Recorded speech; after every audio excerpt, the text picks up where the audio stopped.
India needs a national judicial infrastructure corporation. My High Court days practice where the women doesn't have toilets. I have prepared a huge voluminous report.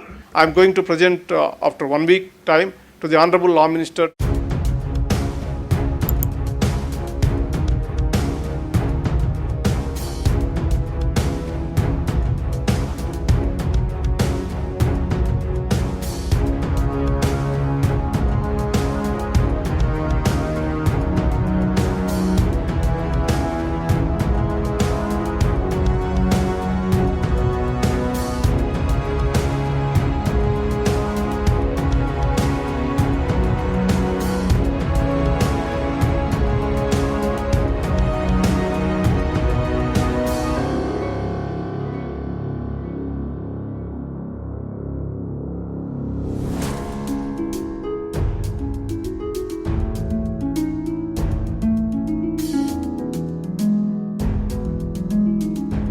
The judicial system is facing difficult challenges like that of deficient infrastructure, shortage of administrative staff, and huge vacancies of judges.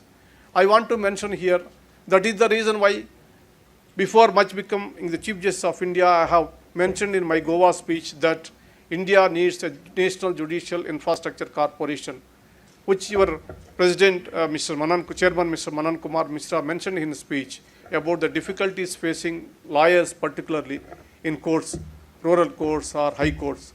I am also one of the person who has physically seen in my High Court days practice where the women doesn't have toilets. And it is very difficult, the particular women lawyers, to come to courts and wait long hours in the court corridors. That is the reason I have prepared a huge voluminous report collecting information from each nook and corner of the country. I am going to present after 1 week time to the Honorable Law Minister to look into that and how many court buildings we need, how many chambers we need, how much of facilities we have to provide to the bar and the members of the bar, women lawyers, etc. These details I am going to furnish to the Honorable Law Minister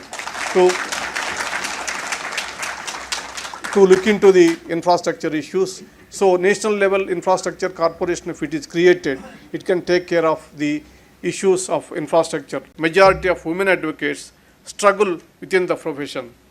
Very few women find representation at the top.